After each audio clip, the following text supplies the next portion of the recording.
Hubo un gran evangelista llamado Billy Graham, que apenas murió hace unos poquitos años atrás.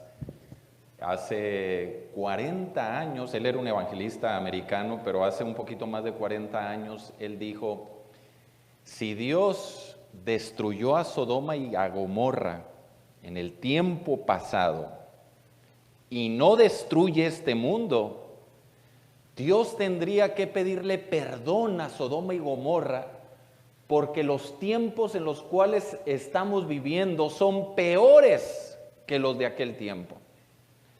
No, por ejemplo, hemos visto que la maldad se ha multiplicado, y así lo profetizó Jesús en Mateo 24, cuando llegó a decir que en el tiempo del fin la maldad se multiplicará y juntamente con eso el amor de muchos se enfriará. La maldad se ha disparado y se ha multiplicado a límites intolerables. No, por ejemplo, en estos últimos quizá décadas ha crecido no solamente en número, sino en influencia lo que es la comunidad LGBT, que no solamente digo en cantidad en personas, sino que han estado permeando posiciones de influencia en el área política, económica, y este grupo está creciendo cada vez más y más en los últimos años. Esta nomenclatura tiene que ver por el hecho de que en este tipo de comunidad están las lesbianas, los gays, los bisexuales, los transgénero y los queer, que quiere decir todos aquellos o el resto de los que profesan cierto tipo de orientación sexual. En el año del 2018, en noviembre del 2018, la ONU, por los medios oficiales, reveló que ellos reconocen 112 géneros. Y esos 112 géneros puede ir desde los dos extremos, desde un género que se llama el agénero, que quiere decir sin género. Es decir, hay personas que dicen, yo no tengo género. Allá en los 1980s, conocíamos que una persona era masculino o femenino, era hombre o mujer. Pero hoy tenemos el agénero, gente que dice, yo no pertenezco a ningún género. Como tenemos el otro extremo, aquella persona que dice ser un pansexual, es decir, es aquella persona que dice, yo me puedo enamorar de cualquiera de esos 112 géneros que existen. Esto ha traído mucha perversidad a la sociedad. Ha conllevado a lo que conocemos hoy como el matrimonio igualitario. Es un tema que está de moda hoy en día. Poquito más de 30 países han aceptado legalmente la unión del matrimonio igualitario, y por supuesto este país no es la excepción. Desde el año 2015, ahora en esta época reciente fue el país de Taiwán y últimamente el país de Ecuador. Hermanos, estamos viendo la maldad creciendo cada día más y más. Esta conducta perversa, por ejemplo, de la pedofilia, cada día vemos más y más en las noticias cómo se va desarrollando. El aborto, donde cada año hay alrededor de 45 millones de abortos. Si una madre es capaz de asesinar a su hijo, ¿qué faltaría para que nos matáramos unos a otros? Como dijo alguien por ahí, el aborto nos ha enseñado que las madres pueden matar a sus hijos. Eso es lo que nos ha enseñado el aborto.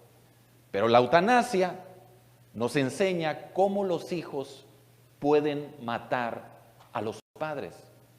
Como dice ese famoso escritor uruguayo Eduardo Galeano, dice que estamos viviendo en una época donde es más importante el funeral que el muerto, donde es más importante la boda que el amor, y donde es más importante la apariencia física que la parte intelectual. Todo esto, desde luego, conlleva una corresponsabilidad. Y yo quiero hablarles un poquito acerca de una filosofía. Ahorita voy a entrar al terreno bíblico, pero quiero hablarles de una filosofía que ha permeado el pensamiento del siglo XX y de esta época posmoderna. Y me refiero a una filosofía que se llama el nihilismo, siendo su precursor Friedrich Nietzsche. Esta palabra nihilismo en realidad lo que quiere decir, o esta filosofía prácticamente lo que quiere decir es la nada. Quiere decir esta filosofía que los valores morales, lo bueno, la verdad, no tiene bases.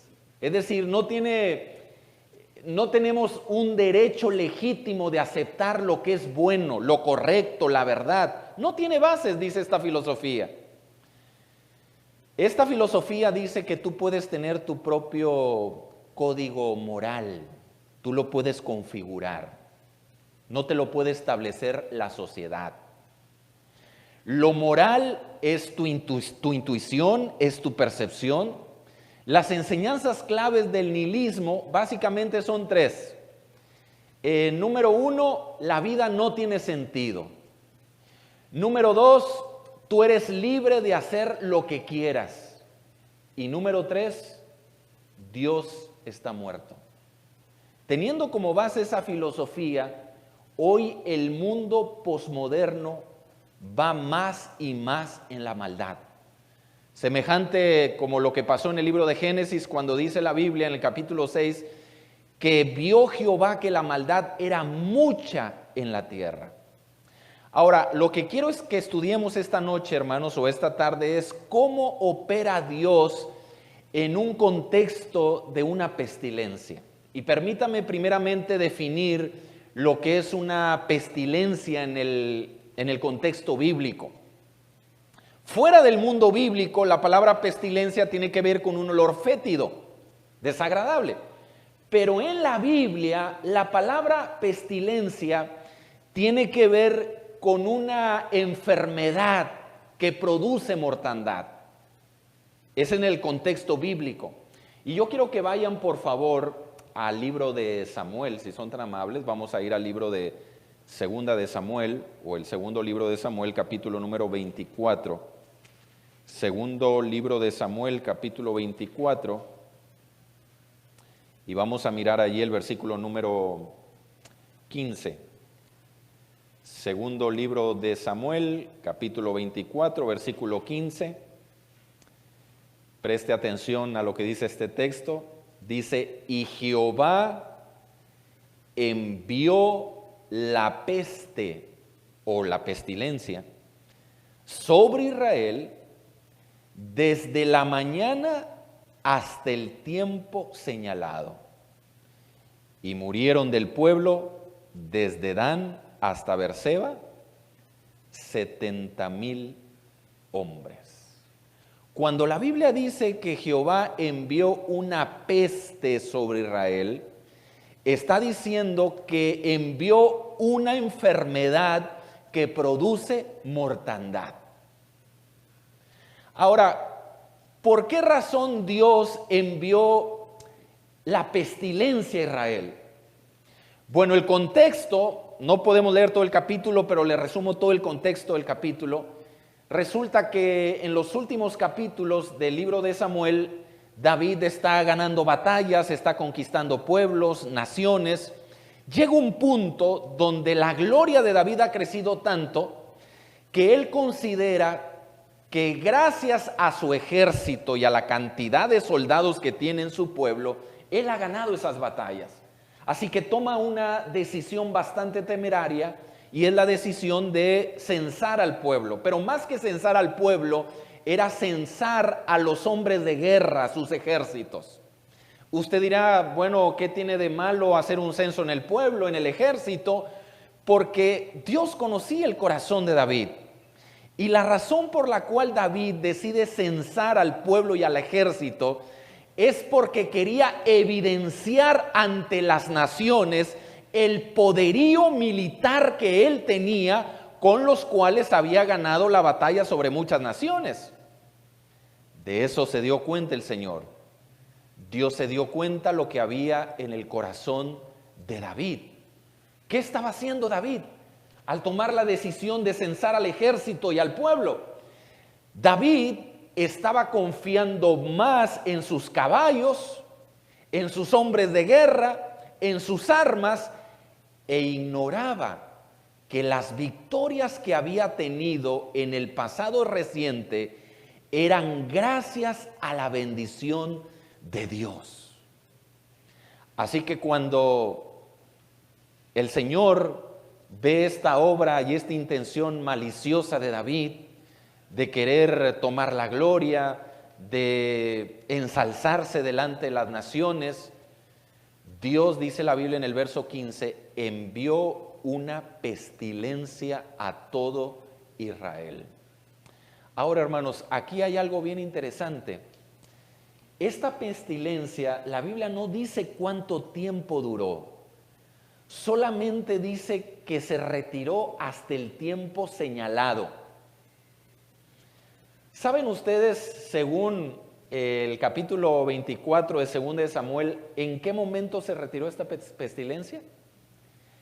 Esta pestilencia se retiró cuando David y el pueblo se arrepintieron y confesaron sus pecados.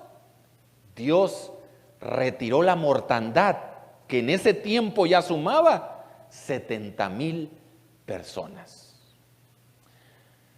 Ahora, quizá nos sorprende que el versículo 15 que leímos hace un momento, ¿quién fue el que envió esta pestilencia?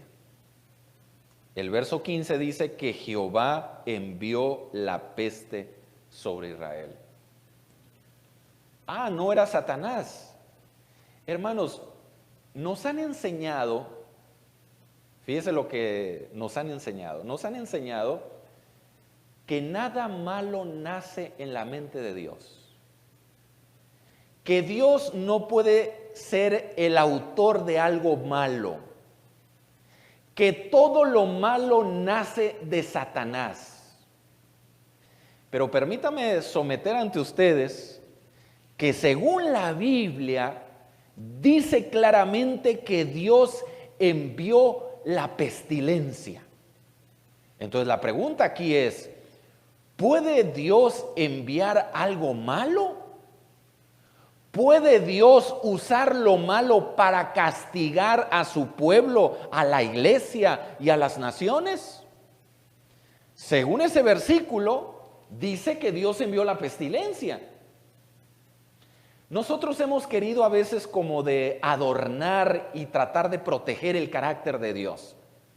Porque sentimos que si hablamos de que Dios envía la pestilencia, envía lo malo, o Dios propicia un castigo para sus hijos, sentimos que es nublar el carácter amoroso de Dios. Sin embargo, la Biblia dice que Dios es amor, claro que sí, pero la Biblia dice también que Dios es justicia. Ahora, hermanos, cuando la Biblia dice que Dios envió la pestilencia, es decir, un evento de carácter negativo, no quiere decir que Dios está enviando lo malo por malicia, por perversidad de su corazón, porque Dios es el único que puede enviar algo malo y al final de cuentas usarlo para su gloria. Mire lo que dice el libro de Jeremías. Quiero llevarles al libro de Jeremías, capítulo número 14. Vamos a ir al libro de Jeremías, capítulo número 14, y veamos lo que dice el versículo número 12. Jeremías 14, versículo 12. Dice, cuando ayunen, yo no oiré su clamor, dice el Señor. Y cuando ofrezcan holocausto y ofrenda, no lo aceptaré, sino que los consumiré con tres cosas: con espada, con hambre y con pestilencia. La pregunta que hay que hacerle al texto es: ¿Por qué Dios está castigando al mundo en este contexto con la pestilencia? La respuesta está en el contexto, versículo número 10. Dice, así ha dicho Jehová acerca de este pueblo. Se deleitaron en vagar y no dieron reposo a sus pies. Por tanto, Jehová no se agrada de ellos. Se acordará ahora de su maldad y castigará, ¿qué cosa? Sus pecados. ¿Por qué Dios envía la pestilencia al pueblo? Por la rebeldía del corazón. Ahora vayan conmigo al libro de Levítico. El libro de Levítico capítulo número 26. Levítico capítulo 26, versículo 22. Levítico capítulo 26 y versículo 22.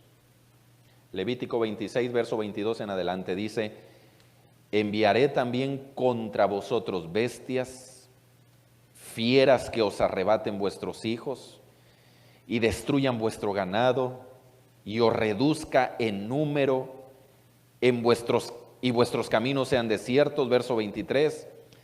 Y si con estas cosas no fuereis corregidos, sino que anduviereis conmigo en oposición, yo también procederé en contra de vosotros y os heriré aún 7 veces por vuestros pecados. Verso 25. Traeré sobre vosotros espada vengadora en vindicación del pacto. Y si buscareis refugio en vuestras ciudades, yo enviaré, ¿qué cosa, iglesia? Pestilencia entre vosotros y seréis entregados en mano del enemigo. Según este contexto, ¿por qué Dios va a enviar la pestilencia? Porque el ser humano está en oposición contra Dios. Y miren, hermanos, qué interesante es este asunto, porque cuando hablamos de una pestilencia, uno inmediatamente lo enfoca y lo encierra todo en una crisis de salud, en enfermedad, en las transmisiones, la hospitalización, la muerte, todo lo enfocamos en el área de salud. Pero una pestilencia trae mucho más resultados y muchas más consecuencias. ¿Qué de aquella persona que tiene miedo? ¿Qué de aquellos que tienen temor? ¿Qué de aquellas personas que no pueden dormir por la noche? ¿Qué de aquella gente que está en depresión? ¿Qué de aquellos que tienen ansiedad? ¿Qué de aquellos que tienen en la madrugada ataques de pánico? ¿Qué de aquellas personas que han perdido sus trabajos? ¿Qué de aquellos que se les ha desacelerado su economía? Antes trabajaban 40 horas, ahora están trabajando 25, 20, 30 horas. Entonces, cuando hablamos de una pestilencia, el castigo sobre la raza humana no solamente pesa en el área de la salud, conlleva incluso la salud mental y la salud financiera. Entonces, nos damos cuenta que a la luz de la Biblia, cuando hay rebeldía, cuando hay oposición contra Dios, cuando hay pecado, Dios decide enviar. Déjeme aclarar eso, enviar la pestilencia. No es necesariamente que Él permite la pestilencia. No. Eso no está diciendo la Biblia. Dios envía, es el responsable. Pero Dios puede enviar algo malo. Sí, Dios puede enviar algo malo. Pero al final de cuentas, aunque en el tiempo presente para usted y para mí puede ser algo malo, Dios tiene la facultad de tornarlo para su honra y para su gloria. Esa es la ventaja, la prerrogativa que Dios tiene. Vaya conmigo ahora al libro de Crónicas. Quiero mostrarle un asunto aquí bien interesante en el libro de Crónicas. Segunda de Crónicas, capítulo número 6. Segunda de Crónicas, o segundo libro de Crónicas, capítulo número 6, versículo 28 al 30. Segunda de Crónicas, capítulo 6, versículo 28 en adelante. Dice, si hubiere hambre en la tierra, y si hubiere pestilencia, si hubiere, dice aquí en mi versión, tizoncillo, que vienen siendo como una especie de hongos en los cereales, o añublo, es decir, un parásito en las plantas, la langosta, el pulgón, que son plagas, o si los sitiaren sus enemigos en la tierra en donde moren, cualquiera plaga o enfermedad que sea, toda oración y todo ruego que hiciere cualquier hombre o todo tu pueblo Israel, cualquiera que conociere su llaga y su dolor en su corazón, y si extendiere sus manos hacia esta casa, verso 30, tú oirás desde los cielos, desde el lugar de tu morada, y perdonarás, y darás a cada uno conforme a sus caminos, habiendo conocido su corazón, porque solo tú conoces el corazón de los hijos de los hombres. ¿Qué está diciendo la Biblia? Dice el Señor, si yo envío la pestilencia, pero tú clamas con todo corazón al que está allá arriba en los cielos, dice, Él te oirá y perdonará tus pecados. Y mire lo que dice el capítulo número 7. Segunda de Crónicas, capítulo 7, versículo número 12. Dice, y apareció Jehová a Salomón de noche y le dijo, yo he oído tu oración y he elegido para mí este lugar para casa de sacrificio. Versículo 13, si yo cerrare los cielos para que no haya lluvia, y si mandare la langosta que consuma la tierra, o si enviare pestilencia a mi pueblo,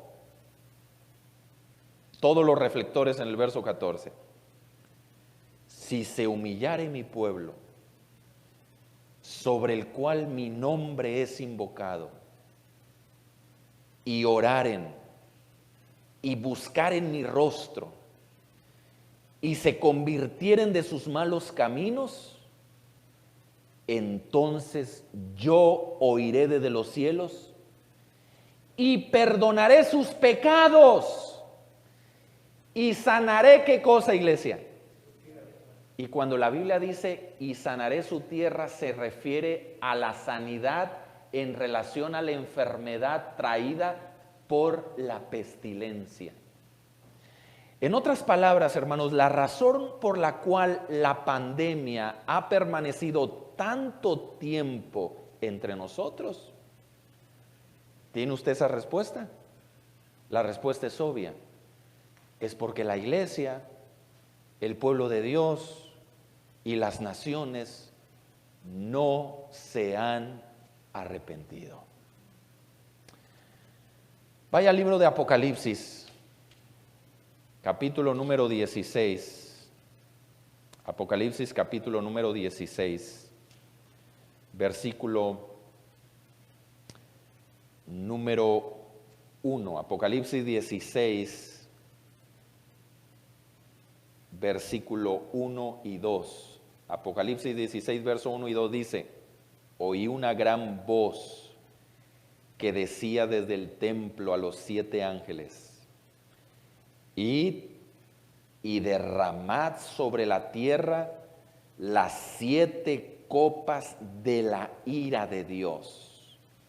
Y ahora viene la primera plaga en el verso número 2. Dice, fue el primero y derramó su copa sobre la tierra y vino una úlcera maligna y pestilente sobre los hombres que tenían la marca de la bestia y adoraban su imagen. Ahora, hermanos, cuando la Biblia dice en el verso 2 que vino una úlcera maligna y pestilente, lo que quiere decir es que vino una enfermedad en manera de epidemia. Eso es lo que quiere decir el versículo. Ahora, la pregunta es, ¿por qué razón, según el versículo 1, Dios envió esta pestilencia, que es la primera plaga? Según el versículo número 1, dice que se debió a que la copa de la ira de Dios estaba llena. Ahora, cuando nosotros hablamos de la ira de Dios, y es algo que he comentado anteriormente, no debemos de malversar o malpensar cuando la Biblia dice la ira de Dios. La ira de Dios es distinta a la ira de nosotros. La ira de Dios no es ese arrebatamiento por el cual nosotros nos molestamos, nos enojamos, no es ese arrebatamiento iracundo. No, eso no es la ira de Dios. La ira de Dios es la reacción de Dios contra el pecado. La ira de Dios es la administración de la gracia de Dios para erradicar el pecado. Pero no es una reacción emocional de Dios, sino más bien es la administración de la gracia y de la justicia de Dios. Es decir, hermanos, aquí nosotros llegamos a una conclusión bien interesante. Lo que conocemos como el modus operandi de Dios. ¿Cómo opera el Señor en el contexto de una pestilencia? Esta es la manera de actuar de Dios, a manera de resumen. Cuando hay pecado, cuando hay rebeldía, cuando no se reconoce a Dios como el soberano, cuando hay dureza en el corazón de la gente, Dios envía una pestilencia. Esta pestilencia es una enfermedad a manera de epidemia. Y esta pestilencia que va a estar en la tierra no se va a retirar hasta que el pueblo se haya arrepentido y haya vuelto su corazón a Dios. Nosotros sabemos que Dios tiene la facultad de retirar este azote de este mundo. Dios, por su palabra, hoy mismo puede retirar este mal del planeta. ¿Lo puede hacer Dios o no lo puede hacer? Dios lo puede hacer y mañana podemos despertarnos como si nada, porque hay poder en la palabra de Dios. Pero hermanos, ¿saben por qué esta pandemia se ha prolongado, se ha alargado, se ha extendido tanto y probablemente mucho más de lo que nosotros vamos a imaginar? ¿Saben por qué? Porque el corazón de los seres humanos no se quieren doblegar a la voluntad de Dios. Es decir, nosotros no hemos experimentado una conversión y un genuino arrepentimiento. Hasta que esto ocurra, entonces Dios podrá cumplir el propósito por el cual permitió esta peste en este contexto. Y yo le quiero preguntar, ¿cómo está su corazón delante de Dios? ¿Su corazón está sucio? ¿Su corazón está manchado? ¿Hay algo allí dentro de lo profundo de su ser donde usted está consciente que hay algo que lo está apartando de Dios, que lo está alejando de Dios? ¿Una falta que lo abofetea en la intimidad de su vida? ¿Hay algo que al momento de revisar su conciencia, su corazón, el Espíritu Santo le puede detectar y decir, esto ofende el nombre de Dios, esto no le agrada al Señor? Como dijo David, examina mi corazón y revisa mi corazón si en mi corazón hay algo de maldad, hay algo de perversidad. Y si la encuentra, le dice David al Señor, purifícame, límpiame, lávame con hisopo y seré verdaderamente limpio. Querido amigo y hermano, yo te quiero invitar para que vengas a los pies de la cruz y puedas entregarle tus pecados al Señor. Que vengas con un corazón contrito, sincero y arrepentido. Y en la medida que Dios vea el arrepentimiento en las naciones y en el pueblo, ustedes verán, porque así es el modus operandi de Dios, cómo esta plaga comienza a retirarse en la medida que el pueblo y la gente tornan su corazón al Señor. ¿Quieres entregarle tu vida a Dios? ¿Quieres confesar tus pecados delante de Dios esta noche? Yo te voy a invitar que ahí donde estás, hagamos una oración juntos. Querido Padre que estás en los cielos, gracias porque tu palabra nos exhorta a volver a ti, a dejar nuestros malos caminos, a dejar, Señor, las sendas de perversidad y podamos entregarnos con todo el corazón a ti. Oro esta noche para que tu Espíritu Santo haga una obra de santificación en cada uno de tus hijos, en cada hogar, en cada familia, que podamos abandonar todo aquello que mancha y ofende tu nombre, para que de esa manera tú puedas traer sanidad a la tierra, restauración, Señor, a este planeta, que tú puedas traer tu paz, tu benignidad a este mundo. Ten misericordia de nosotros, Señor. Y si esta noche hay alguien con un corazón sincero y humillado delante de ti, por favor, perdona sus pecados en los méritos de la sangre de tu Hijo Jesucristo, en el cual, en ese mismo nombre oramos. Amén. Amén.